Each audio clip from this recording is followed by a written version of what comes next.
Welcome to the Startup Grind.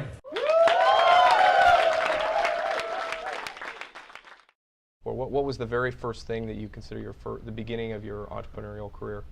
The first thing I did was I guess a class project that there's a class project to make a website, and at that point, I had been doing that for quite a while. So I said, okay, this is going to be easy. So I really went to town on it, and it was actually a website for a historical battle reenactment for the Revolutionary War, and I ended up selling it to the city of Saratoga Springs for $500. That was like the first Awesome. first website I sold. Did it hit TechCrunch or? No, it did not hit TechCrunch.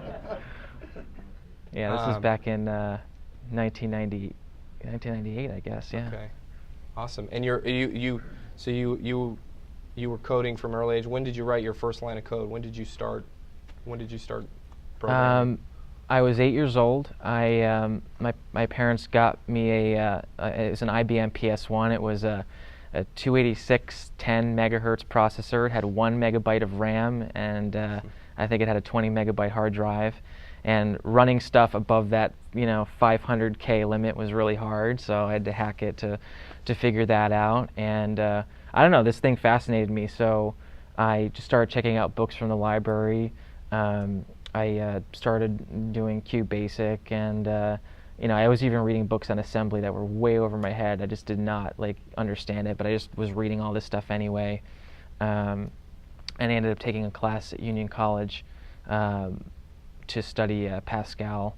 That was when I was about 11, and yeah, just for some reason I just thought this thing was pretty cool, and I just wanted to learn everything about it. So awesome. And in this kind of emphasis on design, what do you feel like? What part of your formal education, what parts of that really helped you learn design, or was it just something more kind of you learned it on your own as you went? Because you were in computer science, so was that something you just kind of picked up through reading and through kind of self-education?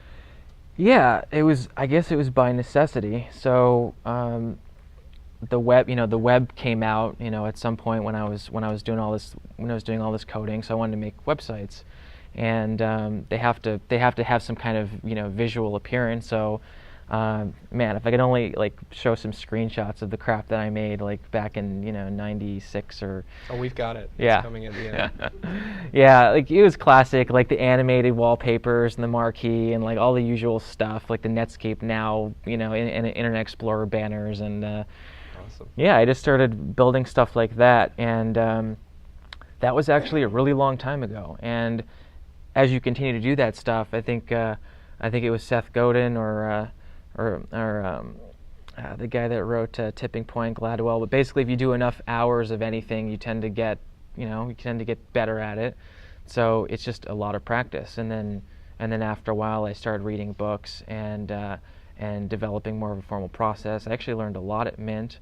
I learned a lot when doing projects for clients back at my agency and when doing my first startup. So it's just been a continual, learn what I need to do to kind of get the job done, and that's been most of my education, except for a foundation design class and 3 months of Parsons. That was the only formal education I had in design.